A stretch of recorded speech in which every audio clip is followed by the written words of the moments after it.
Cet exercice illustre le rôle des condensateurs dans un appareil permettant de mesurer l'accélération.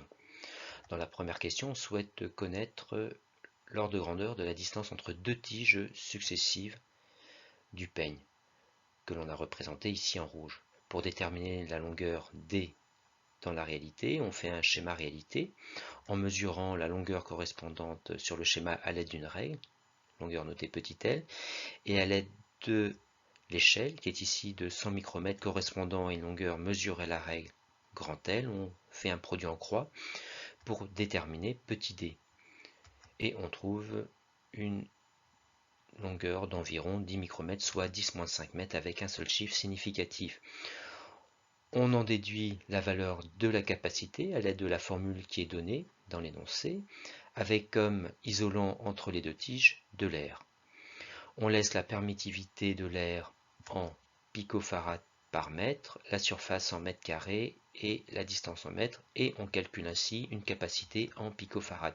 On n'oublie pas de convertir les micromètres carrés en mètres carrés.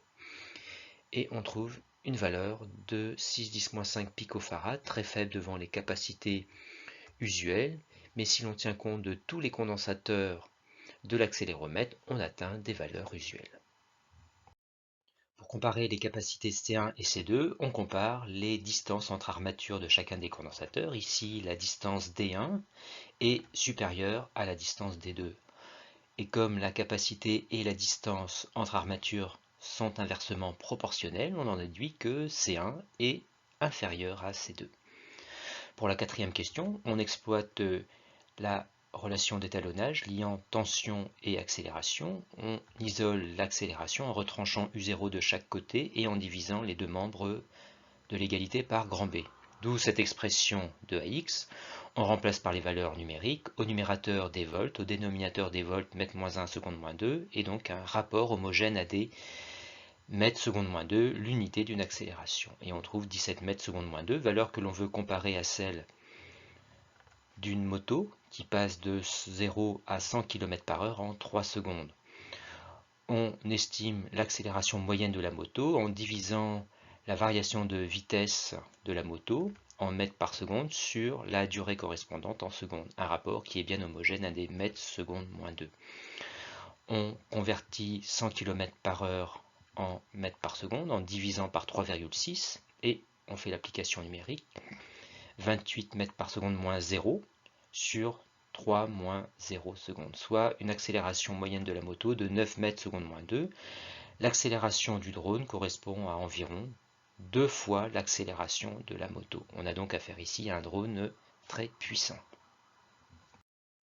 Dans la cinquième question, pour connaître la polarité des deux armatures du condensateur constituées des deux feuilles d'aluminium, on exploite la représentation de la tension borne du générateur afin d'en déduire le sens du courant électrique, car le sens du courant est dans le même sens que la flèche qui représente la tension aux bornes du générateur.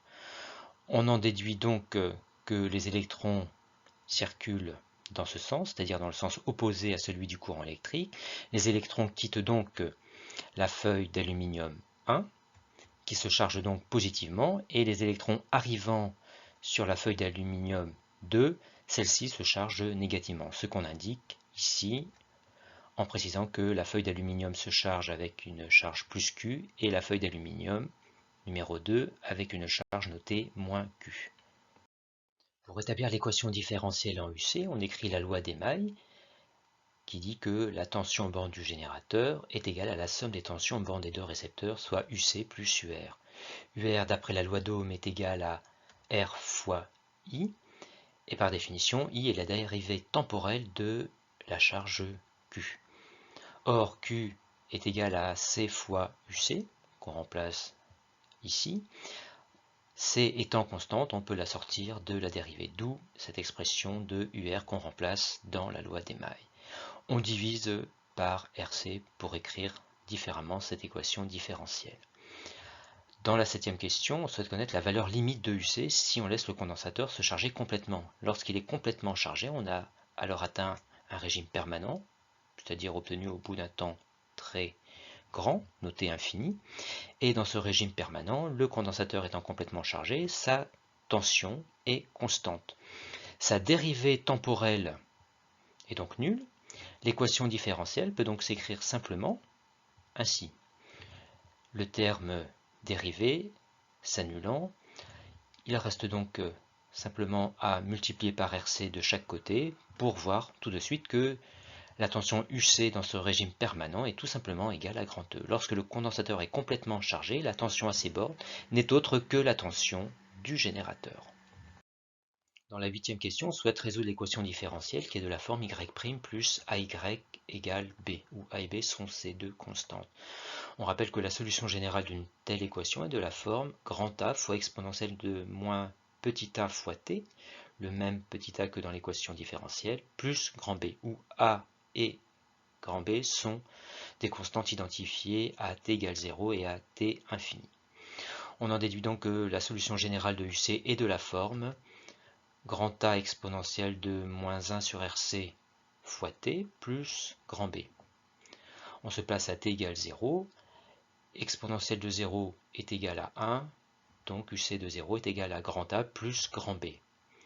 Et d'après l'énoncé, le condensateur est initialement déchargé, c'est-à-dire que UC de 0 est égal à 0. A et B sont donc opposés. On se place maintenant à t infini, on fait tendre t vers l'infini, et exponentielle de moins l'infini étant égal à 0, le terme en exponentielle est nul.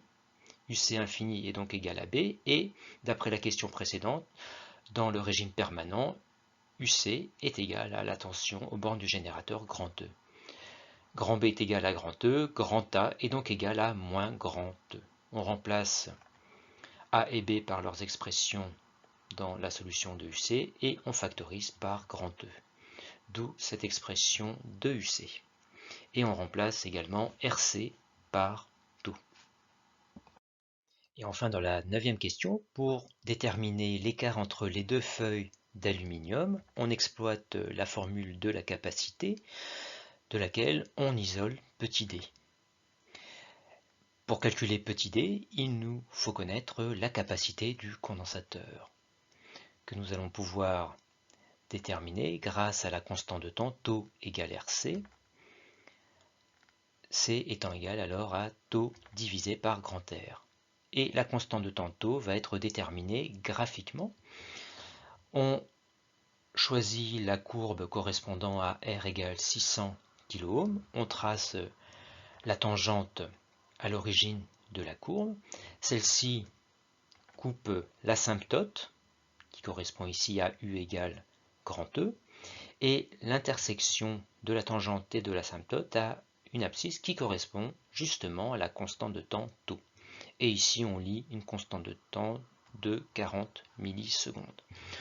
On en déduit la valeur de la capacité en remplaçant taux et grand R par leur valeur numérique, en n'oubliant pas les conversions, 10-3 pour la conversion milliseconde en seconde et 10 puissance 3 pour la conversion des kiloohms en ohms, soit une capacité de 6,7 farad, soit environ 67 nanofarads.